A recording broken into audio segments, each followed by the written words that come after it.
இயேசுவில் எனக்கு மிகவும் பிரியமான சகோதர சகோதரிகளே, இன்று தவக்காலத்தினுடைய இரண்டாவது ஞாயிற்றுக்கிழமையில் நாம் ஒன்றாக கூடி வந்திருக்கிறோம். தவக்காலத்தை குறித்து பல்வேறு கேள்விகள் நமக்கு உண்டு. தவக்காலம் உண்மையிலேயே என்னுடைய வாழ்க்கையை மாற்றிவிடுமா? தவக்காலத்தில் எனக்கு என்ன மாற்றம் ஏற்படும்? உள்ளார்ந்த மாற்றமா, இல்லை என்றால் வெளிப்புற மாற்றமா? எதற்காக இந்த தவக்காலங்கள்? எதற்காக இந்த ஜெபம்? எதற்காக இந்த நோன்பு?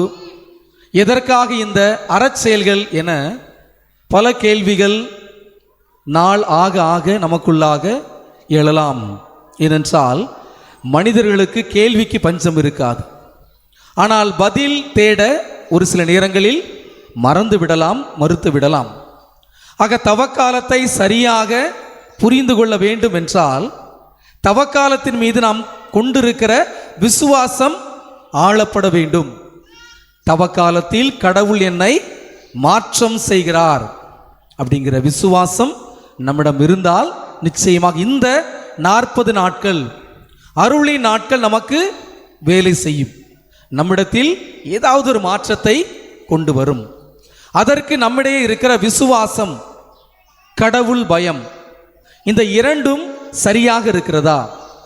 இந்த இரண்டிற்கும் நாம் கொண்டு இருக்கிற அர்த்தம் என்ன? இந்த இரண்டை குறித்தும் நாம் கொண்டு இருக்கிற புரிதல் என்ன என்பது பற்றி நாம் தெளிவாக சிந்திக்க இருக்கிறோம். முதலாவதாக பார்க்கிற போது விசுவாசத்தை குறித்து பல இடங்களில் விளக்கம் சொல்லப்பட்டு இருக்கின்றன. விசுவாசம் என்பது விவிலியத்தினுடைய பல இடங்களில் அந்த வார்த்தை பயன்படுத்தப்பட்டு இருக்கிறது. நம்முடைய காதுகளிலும் அது பல இடங்களில் நாம் கேட்டுக்கொண்டு இருக்கிறோம். பல இடங்களில் அந்த வார்த்தையை பார்க்கிறோம், படிக்கிறோம், மற்றவர்களுக்கும் சொல்கிறோம். நாம் விசுவசித்தால் நம்முடைய குடும்பங்களில் கண்ணீர் இருக்காது என்று நமக்கு சொல்லப்பட்டு இருக்கிறது. நாம் விசுவசித்தால் நமக்கு ஆசீர்வாதம் அதிகமாக கிடைக்கும் என்றும் சொல்லப்பட்டு இருக்கிறது.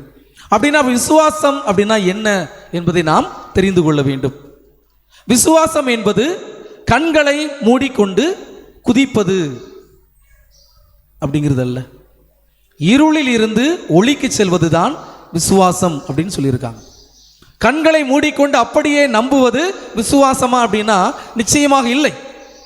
பிறகு எதுதான் விசுவாசம் அப்படின்னா இறைவனை விட மேலானது, இறைவனை விட உயர்வானது, இந்த உலகில் எதுவும் இல்லை அப்படின்னு நினைக்கிறது தான் விசுவாசம் அப்படின்னு சொல்லப்பட்டிருக்கு.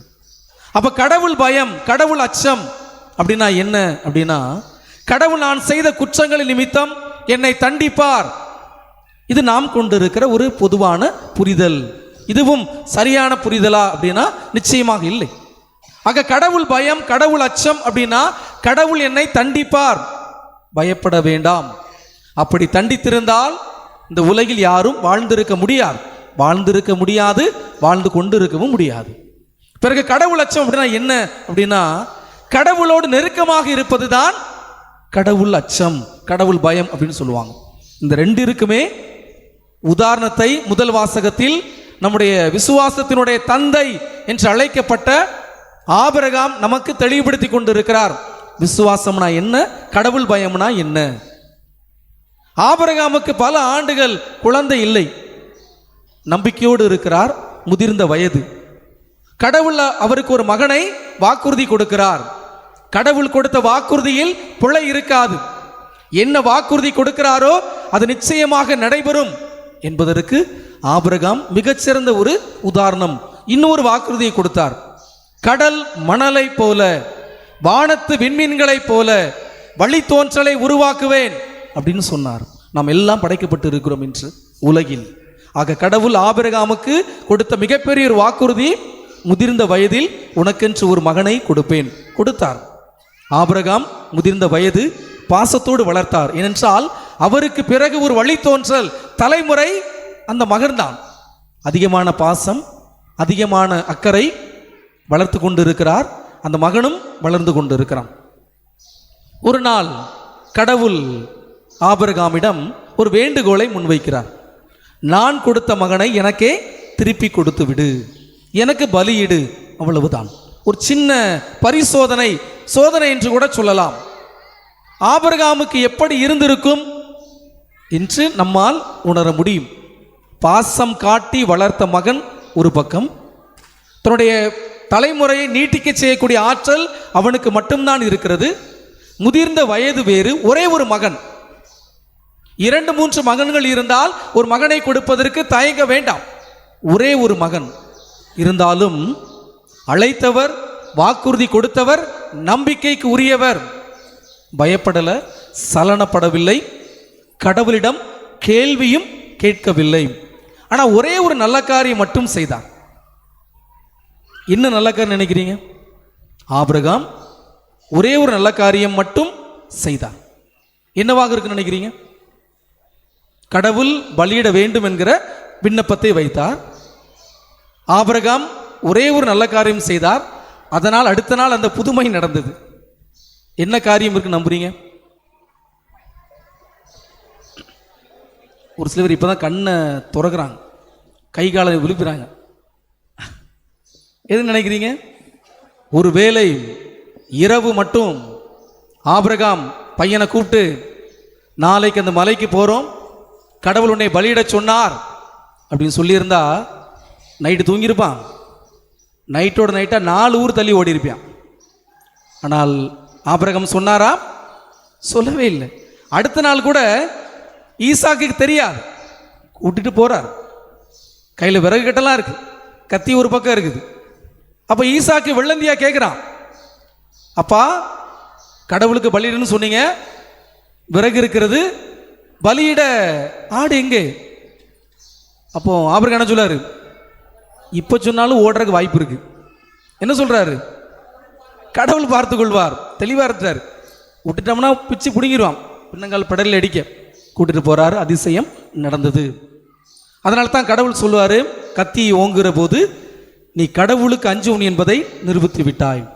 பிரியமான சகோதர சகோதரிகளே, இந்த இரண்டையும் குறித்து நாம் சிந்திக்க அழைக்கப்பட்டு இருக்கிறோம். தவக்காலத்திலும் இந்த 2 வகையான எண்ணம் நமக்குள்ளாக இருந்தால் நமக்கும் அதிசயம் நடக்கும். உண்மையிலே ஆபிரகாம் நம்பினார், விசுவசித்தார், கடவுளுக்கு நெருக்கமாக மாறினார். அதனால் தான் இன்றும் தலைமுறை தோறும் ஆபிரகாம் அப்படின்னாலே விசுவாசத்தினுடைய தந்தை அப்படின்னு அழைக்கப்பட்டு கொண்டிருக்கிறார். ஆக ஒரே மகனையே கடவுள் கேட்டுவிட்டாரே. நம்முடைய வாழ்க்கையில் இந்த ஒரு நிகழ்வு கொடுக்கப்பட்டால் நம்முடைய மனநிலை என்னவாக இருக்கும்? கடவுள் இன்றைக்கும் நாம் பெற்றெடுத்த பிள்ளைகளை எனக்கு பலி கொடு அப்படின்னு யார்ட்டையாவது கேட்டிருக்கிறாரா? நேர்லையோ கனவுலையோ கேட்டிருக்கிறாரா? கேட்கவே மாட்டார். ஆனால் உண்மையிலேயே சில நேரங்களில் ஆபிரகாம் நிகழ்வை பார்க்கிற போது இது அநியாயம் அப்படின்னு தோணும். ஆனால் ஆபிரகாமுக்கு அது நீதியாக வெளிப்பட்டது. எனக்கு ஈசாக்கை கொடுத்த கடவுளுக்கு இன்னும் ஒரு மகனை கொடுக்க ஆற்றல் உண்டு. தைரியமா போறார், பயப்படல. கத்தியை ஓங்க ஆரம்பிச்சார். கத்தியை தூக்கும்போது கூட கேட்கல, ஆண்டவரே கொஞ்சம் பரிசீலனை பண்ணுங்க, கேட்கல. கடவுளுக்கு தெரியும் என்னை அழைத்தவர் நம்பிக்கைக்கு உரியவர் அப்படின்னு சொன்னார். ஆக இதற்கான பதில் 2ஆம் வாசகத்திலே கொடுக்கப்பட்டிருக்கிறது. நம்முடைய வாழ்க்கையில் நாம் பெற்றெடுத்த மகனையோ மகளையோ கடவுள் எனக்கு பலி கொடுக்கணும் அப்படின்னு கேட்கல. ஆனால் 2ஆம் வாசகத்திலே கடவுள் தன்னுடைய ஒரே மகனை நமக்காக கொடுத்திருக்கிறார். அதுதான் இந்த தவக்காலம். நாம் நன்றாக இருக்க வேண்டும் என்பதற்கு கடவுள் தன்னுடைய மகனை இழந்திருக்கிறார். விசுவாசத்தினுடைய இன்னொரு அடையாளம் அதுதான். நம்மை இழந்தாவது கடவுளை பெற்றுக்கொள்வோம். ஆபிரகாம் தன்னுடைய மகனை இழந்தாவது கடவுளை பெற்றுக்கொள்ளலாம், கடவுளோடு நெருக்கமாக இருக்கலாம். ஆக இது தவக்காலம், அருளின் காலம், ஆசீர்வாதமான ஒரு காலம். இந்த நாட்களில் கடவுள் மேல் கொண்டிருக்கிற விசுவாசம் ஆளப்பட்டு இருக்க வேண்டும். கடவுள் மேல் கொண்டிருக்கிற பயம் பயப்படாமல் இன்னும் நெருக்கமாக சென்றிருக்க வேண்டும் என்கிற எண்ணத்தோடு தொடர்ந்து திருப்பலியில் பங்கெடுப்போம். ஆமென்.